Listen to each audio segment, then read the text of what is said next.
What's going on, everybody? This is your boy, Pittsburgh musician, back at it again with another YouTube video. Today, I'm going to do another story time or another music video, but this time I'm going to be talking about the composers from the Baroque, classical, romantic, and 20th century time periods. And I hope you guys enjoy, which I'm going to first start off with the Baroque period. So in my career, I played, which you all know, some composers you may not know, and some you may know, believe it or not. Definitely, first off, well, before I get started, I want to thank my fans out there. On my last video, I got 8 views, and then on my first video, I had 20 views. So I want to thank everybody for checking these videos out. Also, check on my other pages, or also like and subscribe in the description box below. And here we go into this video. So, in the Baroque period, you got composers like J.S. Bach, who definitely wrote a lot of piano works. And in my career, I made a couple of debuts playing the very, very first prelude, which my mom actually loves. On top of that, she even loves she even loves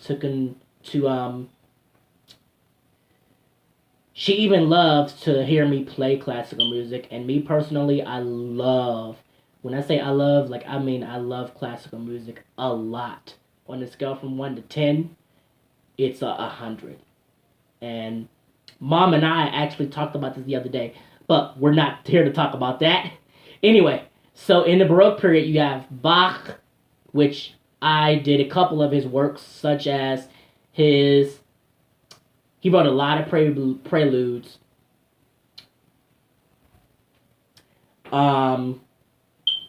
Preludes, what else did he write? 15 inventions, such as his choral works, such as his St. John Passion.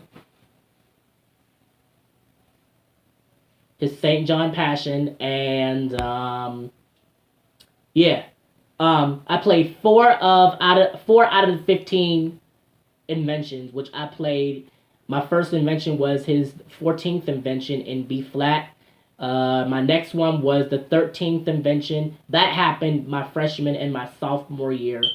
But when I got to the senior year, I felt like it was time for another invention. And believe it or not, this was actually one of my favorite all-time inventions, which was invention number 8 in the key of F major. That was actually one of the fastest. And then in my career, I did another invention, which was the first invention, which is the very first invention in C major. Scarlatti is also in the Baroque period, which I only played his Sonata K95. That happened my senior year in high school, which was my very last piano recital for all 4 grades, such as the freshmen, sophomore, juniors, and seniors. That happened when I was a cap of 2015-16 school year. And believe it or not, I forgot to tell you this in my last video. When I got to the 12th grade, you guys, I fell deeply. When I say deeply, I mean deeply in love with classical music. Now, if I were to do it my way, if it was my orchestra, it would be electric ensemble or electric symphony orchestra versus acoustic symphony orchestra. I like everything to be a match, such as the articulation, but I like to go a little deeper in classical music, such as very smooth articulations, such as legato, staccato, and even a lot of dynamics when it comes to classical music. Um, at that time in my life, I fell in love with it. Believe it or not. Um, Besides Bach, besides Scarlatti, you also have Herschel is in the Baroque period. You have Vivaldi in the Baroque period.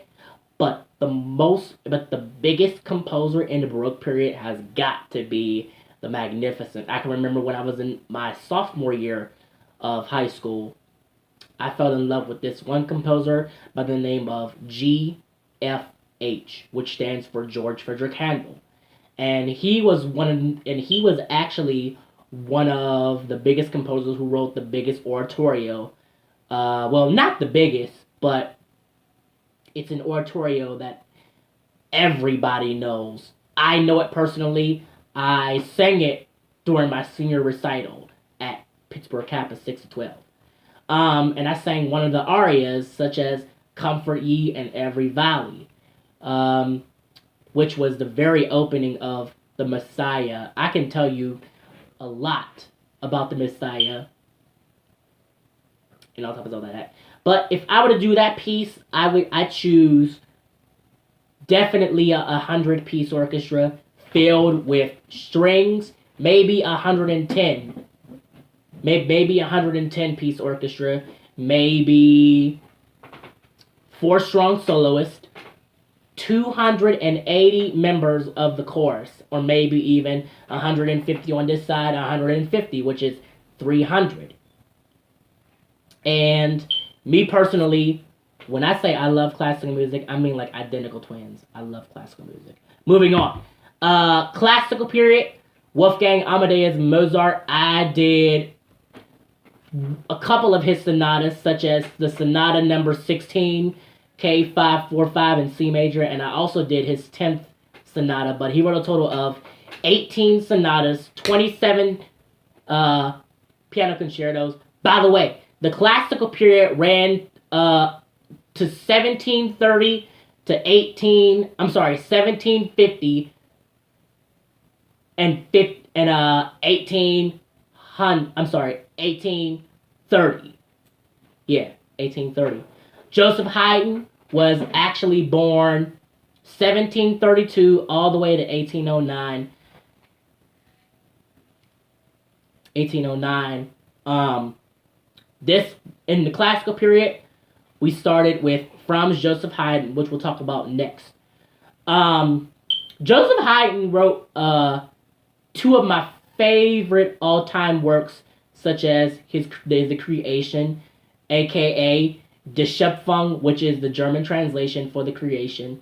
Now, not only you can sing Haydn's Creation in English, but you can sing it in German, which is another language in the form arts of classical music.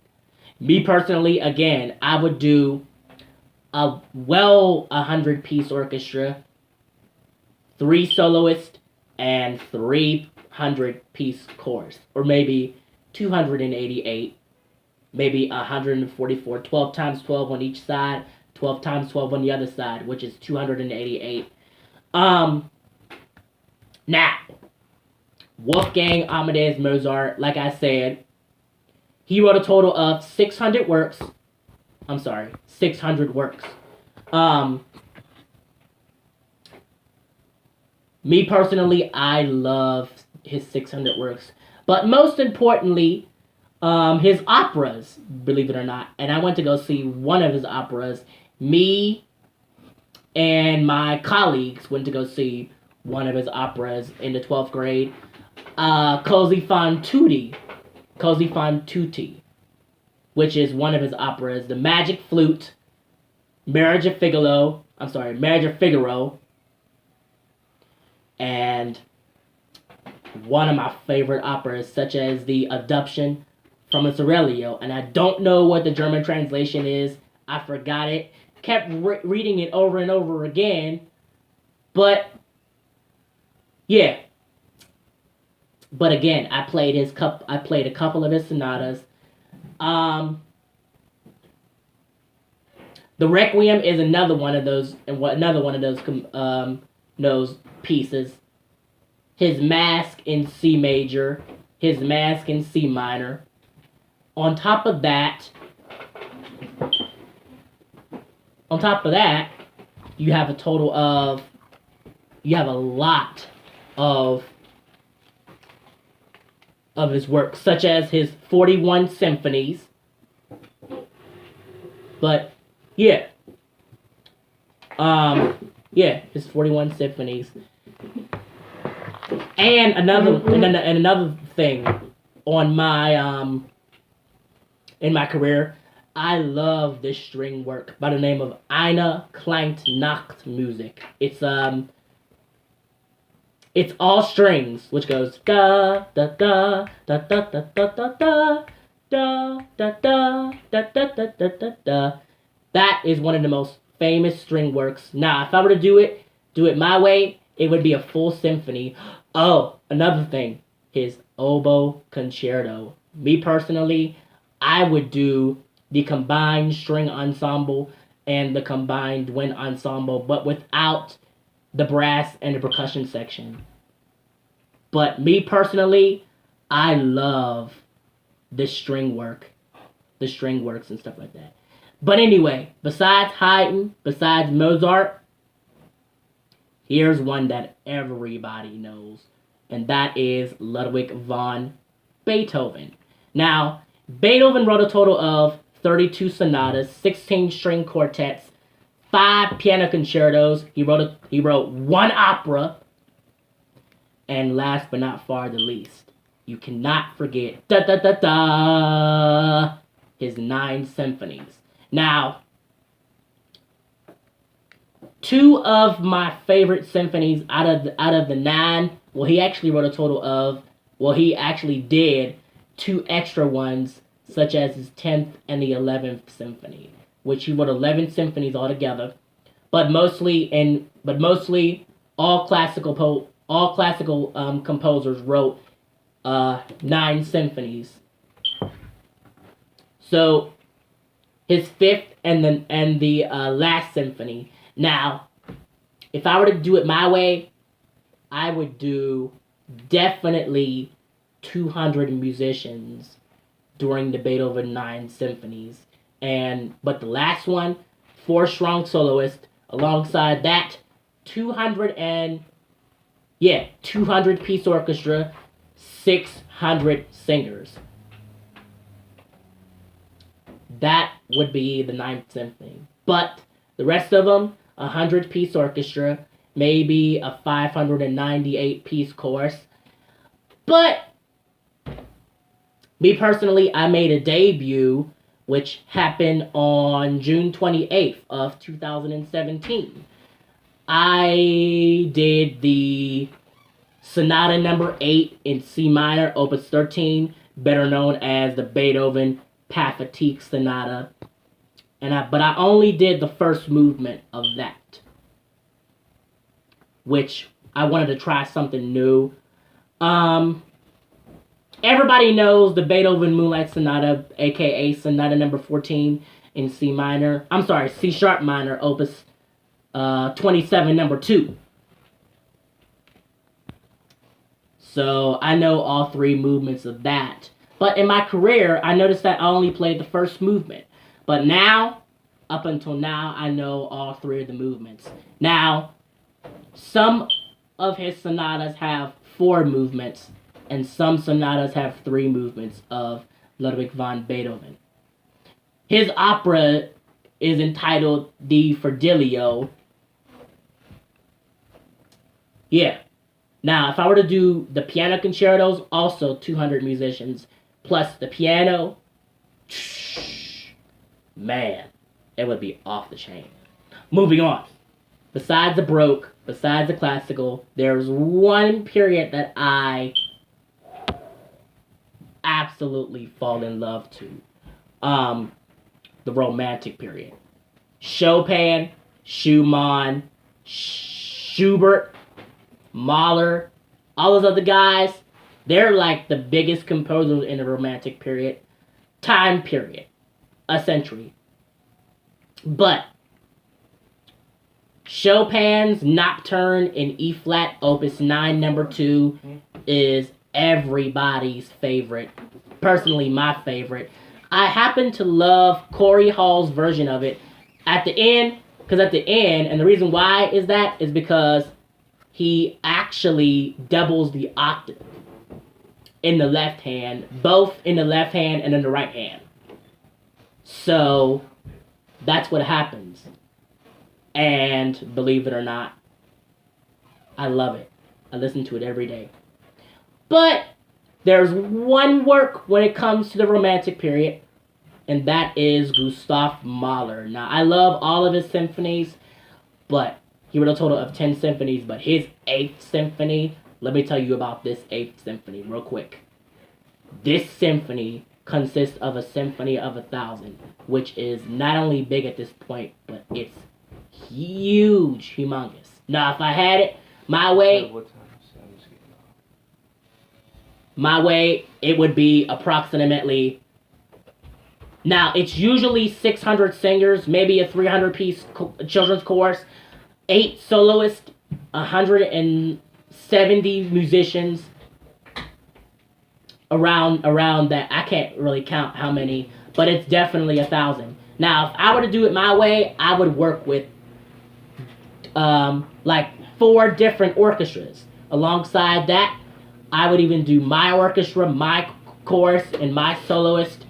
But the Morgan State University, I have 3 colleges that I like to give a shout out to and I like to work with.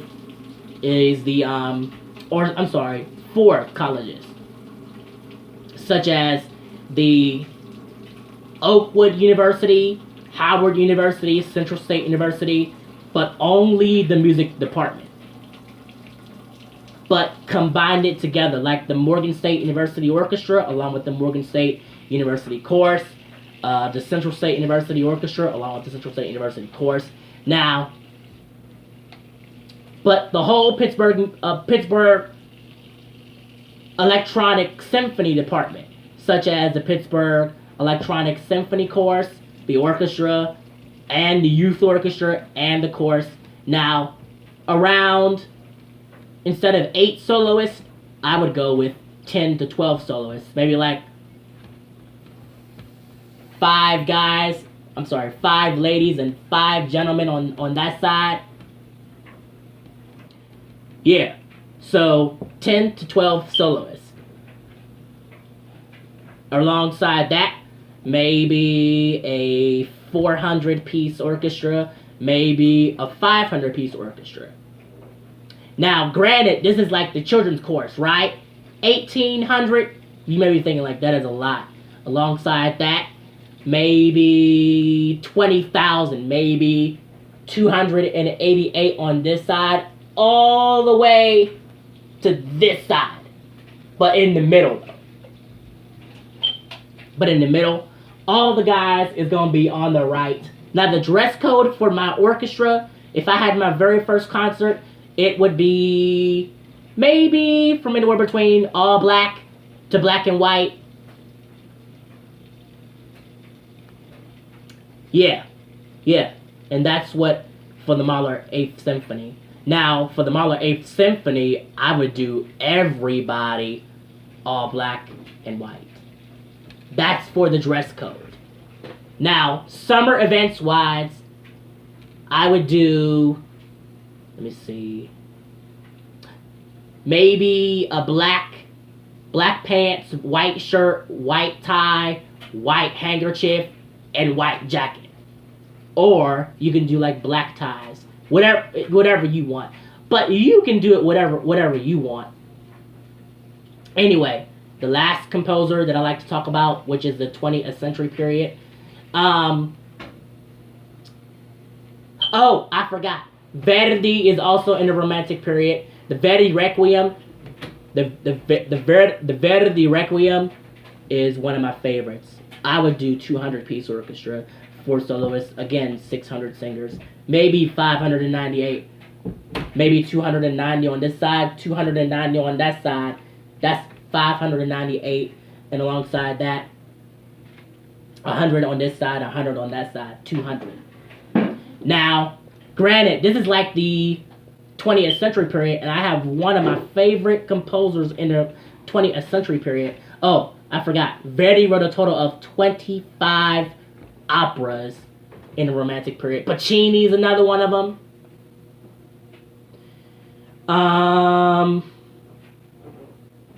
Yeah. But Claude Debussy. When I say I'm in love with Claude Debussy, I'm talking about Claude Debussy. He wrote one of my favorite pieces. Arabesque. Phillips Mendelssohn is in there, I'm guessing. But when I was at Kappa, I played 2 of Kabalevsky pieces, such as the Ticcatina by Kabalevsky. But yeah, Ticcatina by Kabalevsky, and the 2 movements from the Sonatina. And I played the Sonatina also by Handel in A minor. But yeah. But I hope you guys enjoyed this video. Please be sure to subscribe in the description box below. Also, follow me on my other pages. And hit me back on what you like me to do next. I love you guys, and I hope you guys enjoy this video. Thanks for watching. Peace. Love you.